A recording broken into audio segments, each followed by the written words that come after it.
Mga kwentong pambata. Ang prinsesang hindi makatulog. Ito ang Kermont, isang kaharian na kilala sa kagalakan at kasaganaan nito. Ang mga tao ay maunlad, minamahal at masaya dahil ang kanilang mga pinuno ay labis na nagmamalasakit sa kanilang kapakanan. Gayunpaman, ibabahagi nila ang kanilang mga tungkulin sa kauna-unahang pagkakataon sa kanilang anak na babae, si Madison. Natapos na niya ang kanyang pag-aaral at nangangati na patunayan ang kanyang sarili.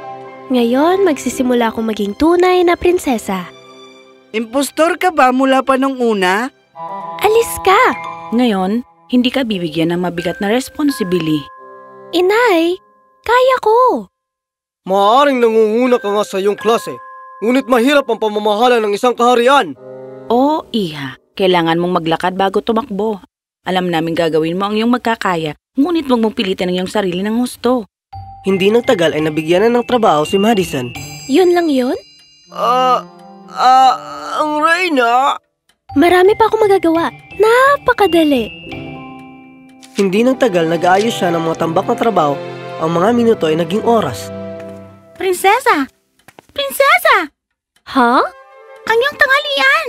Oh, nakalimutan ko ang oras. Salamat. Nagmamadaling nagtanghalian si Madison, determinadong ipatuloy ang kanyang trabaho. Hoy sis! Clarence, ginulat mo ko. Magaling! Mukhang ang valedictorian ay nauhuli na! Tatapusin ko ito bago gumabi. Gabi na ngayon! Napalingon si Madison sa gulat nang makita niyang buwan at ang mabituing kalangitan. Ngunit, ang dami pang natitira. Dapat nakinig ka kay ina. Paalam kapatid, ayoko maging ikaw. Itong maliit na sanggano. Kaya ko to. Pero, kape muna. Nilaktawan ko ang oras ng hapunan dahil mag-aaksaya ng oras. Isang sugar bun lang ay mapapanatili akong gising. At nanatili siyang gising hanggang sa... Inay, tapos na ako. Kahanga-hanga. Pero paano, Madison? Maitim na bilog ba yan? Nanatili ka bang gising kagabi? Opo. Pero di na po mauulit. Maswerte kang hindi ka nag-pinky promise sa kanya. Ba't ka nandito? Para inisin ka. Ganyan ang ginagawa ng magkapatid. Nagsimulang kaligtaan ni Madison ang kanyang pagkain at nagpupuyat tuwing gabi. Iidlip siya sa hindi planadong pahinga sa pagitan ng maghapon. Ngunit hindi ito sapat. 2 kape, 3 tsokolating tinapay, at 10 supot ng chichirya. Para manatiling gising. Hindi ba masama sa iyo ang pagkain ng hating gabi? Kakainin kita kung hindi ka umalis. Hindi ako makapag-concentrate. Siguro ay kailangan ko magpakalma. Isang mabilis na laro lang. Ngunit ito hindi naging mabilis na laro. At sa lalong madaling panahon, siya ay naging adik sa maraming masamang gawi. Sa araw, siya ay matamlay at tulala. At sa gabi, ang kanyang masamang gawi ay naging pabigat sa kanya. Siya ay mas lumayo sa kanyang mga layunin. Sinalanta ng eyebags at kapaguran. Hindi ako makapag-concentrate. Siguro kailangan mo Maraming kape. tulog. Madison, ako ay 12 na at alam kong importante yan. Hindi. Kung matulog ako, hindi ako makakapagtrabaho. Tapos hindi ako magiging mabuting prinsesa. Nung una, ang pagmasdang kang naghihirap ay nakakatuwa. Ngayon ay nakakaramdam ako ng awa. Labas. Hindi pinapansin ang pag-aalala ng kanyang pamilya, nagpatuloy siya sa kanyang hindi malusog na pamumuhay. Ngayon, malayo sa mundo ng mga tao, matatagpuan ang isang kaharian kung saan umiiral ang mga panaginip. Ang taong ito ay nagkaroon ng isang mahirap na araw. Padalhan siya ng isang kaginawaang panaginip.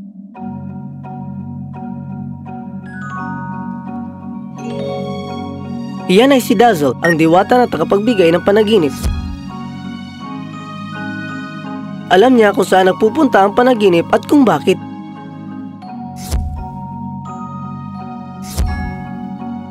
Isa pang nautal na artista. Pagpadala ng isang inspirasyonal na panaginip. Iyong kapanaginipan? Hindi ko may padala ang panaginip na ito. Ano? Iyon ang ikasampung panaginip na sinayang niya. Kailangan ng prinsesang ito ang beauty sleep niya. Kaagad! Samantala, umiinom si Madison ng mga inuming pampalakas. Sobrang pagod na ako. Hindi ako pwede matulog. Sige lang. Gagawin itong mas madali ang aking toniladang trabaho. Naparami ba ang inom ko nito? Oh, tiyak. Ngunit hindi sapat para isipin mo ko.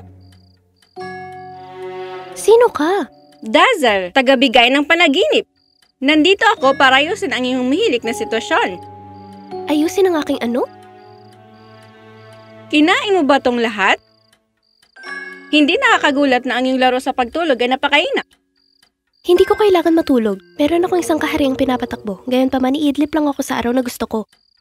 Tingnan mo, nakuha ko ang panaginip kong trabaho ng literal. Pero girl, ang pagpupuyat at pag-aaksaya ng aking premium na gawang kamay na pangarap ay hindi nakakatulong. At isa pa, dapat kang matulog sa gabi para sa isang dahilan. Ito ay agham. Tingnan mo ito. Ang mga panaginip at tulog ay walang silbi. Ang pagtulog ay makakatulong sa iyo sa pagkalma. Ang panaginip ay nagpapalakas ng iyong kalooban at inspirasyon. Alam mo, hindi maging ganap na masungit. Tinutulungan ka nilang magtrabaho ng mahusay at paghusga sa pamamagitan ng imo na eye bags. Pusto ko ang iyong gawa ay magiging pera-peraso. Ito ay totoo. Ang gawain ni Madison ay hindi na mabuti ngayon. Tumingin siya kay Dazzle na kinakabahan. Kung hahayaan kitang tulungan ako, Lahat ng gusto mo, mangyayari ito sa tamang paraan. Hayaan mo akong ipakita sa iyo. Si Dazzle at Madison ay naglaho. wow! Oof! Oh, wow! Halika, prinsesa. Meron pa tayong lugar na tatakbuhin at tumatakbo ang oras.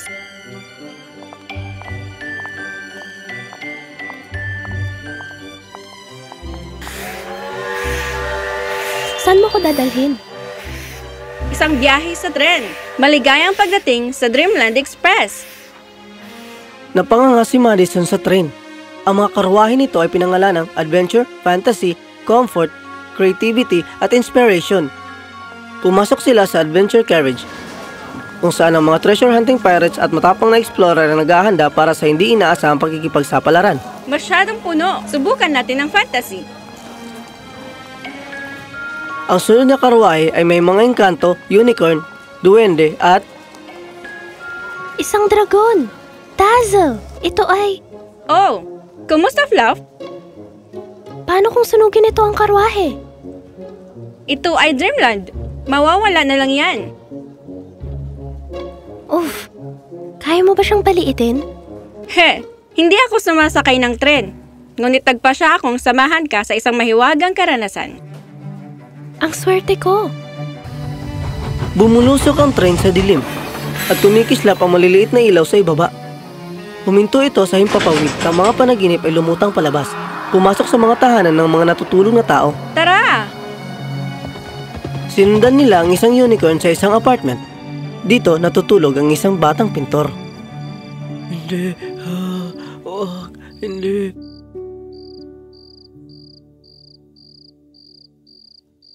Ilang araw na siyang nalulumbay. Nagpa siya akong tulungan siya ngayong gabi.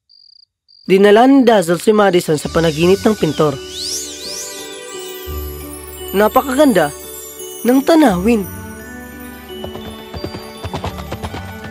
Ito ay ang kanyang sariling art studio na may tema ng kalikasan. Mas mahaba ang oras sa isipan, kaya walang dapat alalahanin. Pinanood ni Madison ang pag-ikot ng pintor sa paligid. Ginuhit niya ang lahat ng sining na gusto niya.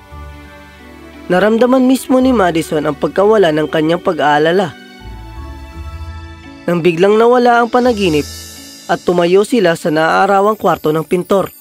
Nakuha ko na! Bumangon siya sa kama at nagsimulang magguhit. Mukha siyang inspired. Alis na tayo! Si Dazzle, si Madison at ang lahat ng pabalik ng mga panaginip ay pumasok sa tren na dumating upang kunin sila. Hindi ko akalain makakaramdam ako ng mabuti sa panaginip. Maghanda ka, prinsesa. Malapit na tayong bumaba. At di nagtagal ay dumilim. Nasa ibang bahagi sila ng mundo. Huminto ang tren at lumutang sila palabas.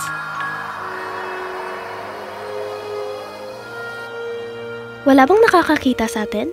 Oh, hindi! Nakikita mo kami dahil kasama mo ako.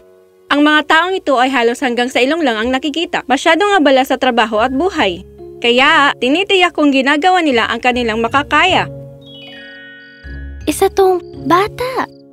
Doon sa kama, nakahiga ang isang batang lalaki na nakakunot ang noo. Kawawang bata, ilang linggo nang nasa ospital ang kanyang ama. Sige, gawin mo ang dapat mong gawin. Tumalon sila sa panaginip ng bata.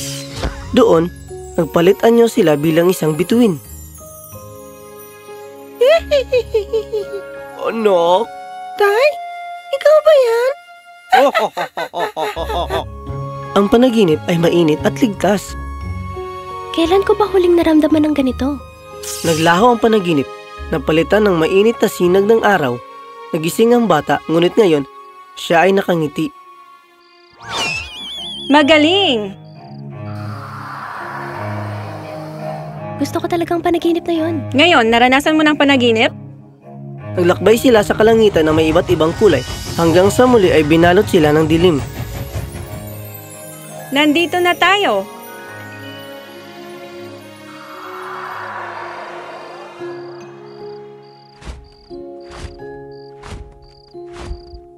Gusto niyang maging isang astronaut, pero nananaig ang kawalan ng kumpiyansa kaysa determinasyon. Magpapadala ka ba sa kanya ng panaginip na inspirasyon? Hindi! Nagplano ako ng isang paglalakbay para sa kanya. Sakay na! Nagsimula ang panaginip at napabuntong hininga si Madison. Naroon ang isang astronaut, isang Swan at ang nakaabang sa kanilang lahat, si Fluff ang dragon. Nanginginig ang astronaut. Isang space shuttle ang naroon sa kabila, ang kanyang layunin.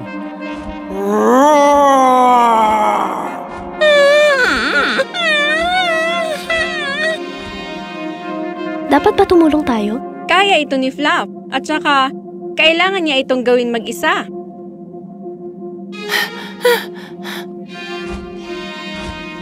Hindi ka makakarating doon. Hindi mo to gusto ng sobra. Sa mga hamon na ito, napuno ng tapang ang puso ng astronaut. Itinaas niya ang kanyang wand at tumakbo patungo sa shuttle.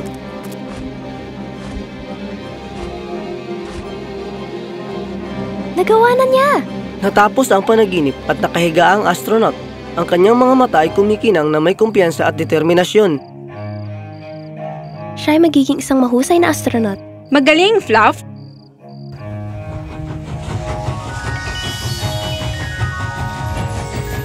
Namangha si Madison.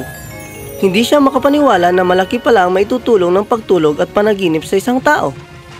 Kailangan ko ng tulog, di ba? Oo, sa wakas. Ang iyong katawan ay nagtatrabaho ng gusto buong araw. Oo, naiirita ang mata ko habang nagbabasa, ang mga kamay ko kapag nagsusulat, at ang mga paa ko kapag tumatakbo. Eksakto! Dahil doon, kailangan gumaling ng iyong katawan. Pero sinasaktan mo imbes na tulungan mo. Nandito na tayo. Nagulat si Madison. Nasa itaas sila ng kanyang palasyo. Lumutang sila pababa sa kanyang bintana.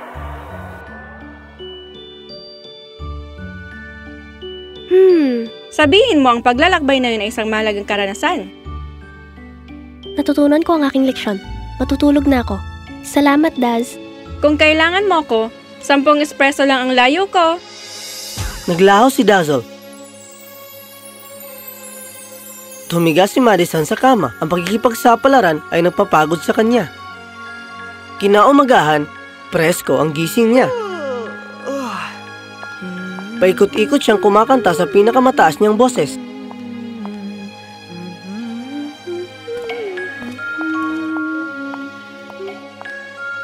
Wow! Para kang naglalakad na bagyo sa mga araw na ito. Anong nangyari? Tulog ang nangyari. Madali na ngayon ang trabaho at kinuha lang niya ang kaya niya. Sasamahan mo ba ulit kami sa hapunan? Kung ako ay magiging isang mabuting pinuno, kailangan ko ng masustansyang pagkain at pahinga. Ipinagmamalaki kita. Sabi sa'yo, kailangan mong matulog. Oo nga, salamat. Ew. Ang mga tao ay nagsasakripisyo ng kanilang kalusugan upang makaipon ng pera. Pagkatapos ay nagsasakripisyo ng pera upang mabawi ang kalusugan. Isang malaking aral ang natutunan ni Madison habang maaga pa. Ang kanyang trabaho at pamamahala ay lubos na bumuti tulad ng kanyang pagtulog at pamumuhay. Ang iyong katawan ay ang iyong pinakadakilang cheerleader. Kaya bigyan ito ng pasasalamat at pahinga na nararapat. Masayang panaginip!